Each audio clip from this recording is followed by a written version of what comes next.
एक गांव में गंगा मंगा नाम की सास बहू रहते थे। गंगा जो सास थी बहुत पुराने विचारों की थी। ऊपर से उसे अंधविश्वास भी बहुत ज्यादा था। मंगा बहुत अच्छी थी और सब लोगों से बड़े अच्छे से रहती थी। गंगा को अंधविश्वास के साथ साथ भगवान पर अपार भक्ति भी थी। एक दिन जब उसका बेटा हरि बाहर जा रहा था, उसके सामने से एक काली बिल्ली चली जाती है।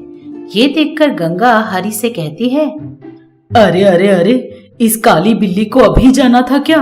बेटा तू 10 मिनट रुक कर फिर जा बाहर। इस तरह बोलती है। ये बात सुनकर हरि कहता है, अरे माँ, तुम अभी भी इन सब पर विश्वास करती हो? वैसे भी बिल्लियां हमेशा इधर उधर घूमती ही रहती हैं। हमें इन सब को दिल पर नहीं लेना चाहिए।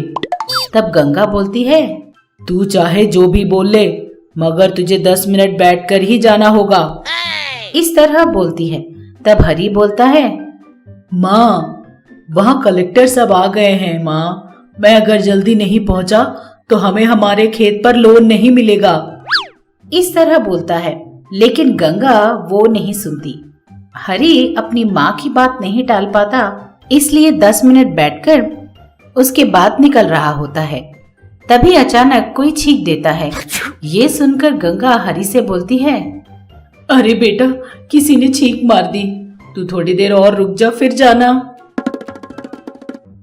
इस तरह कहती है। ये सुनकर हरि रोने लगता है और कहता है, अरे माँ, मेरी माँ, प्लीज माँ, ऐसा मत बोल, मुझे जाने दे, अभी बहुत देर हो चुकी है। इस तरह वो अपनी माँ से बोलता है, लेकिन फिर भी गंगा बिल्कुल उसकी बात नहीं सुनती। तब हरि गुस्से से बोलता है, छी छी, जब देखो अपने पुराने विचारों से हमें सताती रहती हो। मैं तेरी बात नहीं सुनने वाला। मुझे अभी अर्जेंटली जाना है और मैं जा रहा हूँ। ऐसा बोलता है। तब गंगा बोलती है, हाँ बेटा हाँ, अब तो तू मेरी बात एक भी नहीं मानता। जा, जहाँ जाना है जा। तू बदल गया है बेटा, शादी के बाद तू बहुत बदल गया है। इस तरह बोलते हुए गंगा रोने लगती है। ये देखकर हरि को और गुस्सा चढ़ जाता है और बोलता है, अरे माँ, शादी का और मेरे जाने का क्या रिलेशन है? तुम ना अपना इमोशनल ड्रामा बंद करो। छी छी, आज मैं बिल्कुल बाहर ही नहीं जाऊंगा। तुम और तुम्हारे पुराने विचार। इस तरह बोलकर वो घर के अंदर चला जाता है। ये देखकर गंगा अपने मन में सोचती है, कोई बात नहीं, जो भी हुआ अच्छा हुआ। ये चलो बाहर तो नहीं गया। पता नहीं अगर ये बाहर गया होता तो क्या हो जाता आज। इस तरह वो सोचती है। इस तरह गंगा अपने पुराने विचारों से सबको हमेशा परेशान करती रहती है। मंगा के दोस्त जब भी मंगा से मिलने के लिए आते थे तो उन्हें बाहर ही खड़े रहने के लिए बोलकर उनके कुल और गोत्र के बारे में पूछती रहती थी। और उन लोगों के चले जाने के बाद पूरे घर पे हल्दी से पानी छिड़कती थी। ये सब देखकर लोग उनके घर आने के लिए भी डर जाया करते थे। गंगा के बर्ताव को देखकर भगवान अपने मन में सोचते हैं, अरे पगली गंगा, एक मनुष्य से बढ़कर कोई बड़ा कुल नहीं होता है और मानवता से बढ़कर कोई बड़ा गोत्र नहीं होता। तुझे ये सब जानना होगा। तुझ जैसी औरत को बदलना बहुत जरूरी है। इस तरह सोचकर भगवान एक साधारण बूढ़ी औरत का रूप लेकर गंगा के घर पहुंचते हैं। गंगा के घर के सामने जाकर गंगा को बुलाते हुए कहते हैं, माँ जी, अरे ओ माँ जी, कोई घर पे है क्या माँ? इस तरह उन्हें पुकारते रहते हैं। तब मंगा आती है और कहती है, आप कौन है? कौन चाहिए? इस तरह मंगा बड़े प्यार से और तमीज से पूछती है। तब भगवान बोलते हैं, बेटी, मैं एक अकेला आदमी हूँ जो अब बूढ़ा हो चुका हूँ। अगर आप मुझे कुछ खाने को दे दो तो आप लोगों का भला होगा। इस तरह भगवान बोलते हैं। ये सुनकर मंगा का मन विचलित हो उठता है। ऐसा मत बोलिए, आप जैसे बुजुर्ग आदमी को खाना खिलाना हमारे लिए बड़े पुण्य का काम है। ऐसा बोलते हुए उन्हें अंदर ले जाती है। मंगा की बातें अंदर बैठी हुई गंगा को सुनाई देती हैं और वो बाहर आते हुए बोलती है, अरे मंगा, किसको अंदर लेते आ रही है और ये कौन है? इस तरह पूछती है। तब मंगा बोलती है, सासू माँ, कोई बुजुर्ग आदमी है, बेचारे को बहुत भूख लगी है, उन्हें थोड़ा खाना खिलाने के लिए अंदर ला रही हूँ, उसने कहा। तब गंगा बोलती है, अरे अरे, ना उनके कुल के बारे में पता है, ना तू जानती है कि वो कैसे हैं, इस तरह अंदर कैसे ले आ रही है? बाहर ले जा इन्हें। इस तरह गंगा बोलती है। ये सुनकर मंगा को बहुत गुस्सा आता है और बोलती है, सासू माँ, भूखे लोगों का कुल गोत्र कुछ नहीं होता सासू माँ, ये सब पूछने के बजाय उन्हें बस हमें थोड़ा खाना खिलाना होगा। इस तरह बोलती है। ये सुनकर गंगा कहती है, अरे तू कुछ नहीं जानती, तू चुपचाप अपना मुंह बंद कर और अंदर जा। इस तरह वो जोर से चिल्लाती है। ये सुनकर मंगा को बहुत गुस्सा आ जाता है और घर के अंदर चली जाती है। मंगा के चले जाने के बाद गंगा उस आदमी से कहती है, हाँ, अब बोलिए, कौन हो आप? आपका क्या कुल है? इस तरह पूछती है। तब भगवान हंसते हुए बोलते हैं, मेरे बारे में बोलने के लिए बहुत कुछ है बेटी, लेकिन अभी मैं एक भूखा बुजुर्ग आदमी हूँ, बस। इस तरह बोलता है। तब गंगा बोलती है, बातें तो बड़ी बड़ी कर रहे हो, लेकिन ये बताओ तुम हो किस कुल के? तुम्हारा गोत्र क्या है? इस तरह पूछती है। तब भगवान बोलते हैं, मेरा कुल, जब मैं पैदा हुआ था तो ये कुल और गोत्र कुछ नहीं थे, सिर्फ मनुष्य थे, मनुष्य। जब सब कुछ मेरे ही अंदर है तो मैं ये कैसे बताऊं कि मेरा क्या कुल है? इस तरह वो आदमी बोलता है। ये सुनकर गंगा कहती है, अरे अरे, मैं क्या पूछ रही हूँ और तुम क्या बोले जा रहे हो? कम से कम ये बताओ कि तुम पैदा कहाँ हुए थे और किसके बेटे हो? इस तरह पूछती है। और भगवान कहते हैं, मैंने ही इस सृष्टि को बनाया है और तुम मुझसे ही पूछ रही हो कि मैं किसे पैदा हुआ हूँ, तो मैं क्या बोलूं? इस तरह वो मुस्कुराते हुए बोलते हैं। ये सुनकर गंगा कहती है, क्या तुम क्या अनाथ हो? तो तुम्हारा कोई घर बार नहीं, कुल गोत्र का पता नहीं, तुम जैसे लोगों का हमारे घर में कोई जगह नहीं, जाओ निकलो यहाँ से। Oh, no! इस तरह भगवान से कहती है। तब भगवान हंसते हुए कहते हैं, अच्छे तरह से सोच लो बेटी, मैं ढूंढते हुए तुम्हारे घर आया हूँ। कुल और मत के बारे में सोचकर तुम मुझे इस घर से निकाल रही हो। ऐसा बोलते हुए वो वहां से चला जाता है। उस दिन रात को गंगा को एक सपना आता है। उस सपने में उसे समझ में आता है कि जिस आदमी को उसने घर से बाहर निकाल दिया था वो स्वयं भगवान थे, और वो तुरंत उठकर भगवान की मूर्ति के सामने जाकर रोने लगती है। गंगा को रोता हुआ सुनकर घर में सब लोग उठ जाते हैं और उसके पास पहुंचते हैं। तब गंगा घर वालों को बताती है कि परसों जो बूढ़ा आदमी उनके घर आया था वो स्वयं भगवान थे। ये बात सुनते ही घर वाले सब दंग रह जाते हैं। तब मंगा गंगा से कहती है, देखा ना सासू माँ, आपने अपने गलत विचारों की वजह से घर आए भगवान को भी भगा दिया। वैसे भी ये कुल और गोत्र हम जैसे मानवों से बनाए हुए हैं, उन सबको मन में रखकर उसकी वजह से आपने भगवान और भगवान से ही बनाए हुए इन मनुष्यों के बीच भेदभाव किया। इस तरह बोलती है। तब गंगा को अपनी गलती का एहसास होता है। उस दिन से गंगा अपने शक्ति अनुसार आसपास के गांव में गरीबों में खाना खिलाती रहती थी। बड़ा छोटा कुल और गोत्र के बारे में सोचना बंद करके अब वो सब लोगों को भर पेट खाना खिलाती थी। सास बहू और गर्भवती हाथी।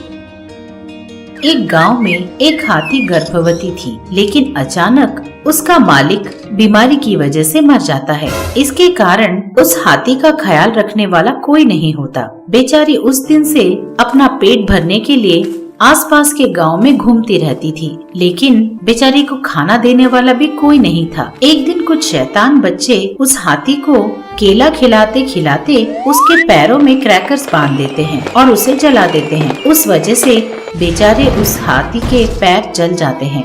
बेचारा हाथी दर्द से कराह कराह के जमीन पे बैठ जाता है और मन में सोचता है, हे भगवान, मैंने क्या पाप किया है? ये लोग मुझे इस तरह क्यों सता रहे हैं? ये लोग ये भी नहीं देख रहे कि मैं गर्भवती हूँ। ऐसा सोचकर रोते रहती है। तभी वहाँ सरी और सिरी नाम के दो सास बहू पहुँचते हैं। उस हाथी की परिस्थिति को देखकर उन दोनों का मन पिघल जाता है। तुरंत बहू सिरी उस हाथी के चोटों पर दवाई लगाती है। अपनी साड़ी के पल्लू को फाड़कर उस हाथी के पैरों में मरहम पट्टी करती है। सास सरी को समझ में आता है कि वो हाथी गर्भवती है और वो अपनी बहू सिरी से बोलती है, बेटी सिरी, लगता है ये हाथी गर्भवती है। बेचारी देखने में बड़ी कमजोर भी दिख रही है। इस तरह बोलती है। तब सिरी बोलती है, हाँ सासू माँ, बेचारे के पैर में भी चोट लग गई है। हम इसे अपने घर ले जाएं क्या? इस तरह पूछती है। तब उसकी सास बोलती है, तूने तो मेरे मन की बात छीन ली। चल इसे अपने घर ले चलते हैं। उसने कहा। इस तरह दोनों मिलकर उस हाथी को अपने घर ले जाते हैं। उसे अच्छे से खाना खिलाते हैं। इस तरह दिन ब दिन उस हाथी के मन में सरी और सिरी के लिए बहुत प्यार बढ़ जाता है। एक दिन उस गांव का सरपंच इन दोनों के पास आकर बोलता है, बेटा सिरी, इस हाथी को खिलाना पिलाना क्या इतना जरूरी है? महीने में कितना खर्चा होता होगा इस पर? पहले ही तुम लोगों की आर्थिक परिस्थिति उतनी अच्छी नहीं है। इन परिस्थितियों में तुम्हें इतने बड़े हाथी को संभालना क्या जरूरी है?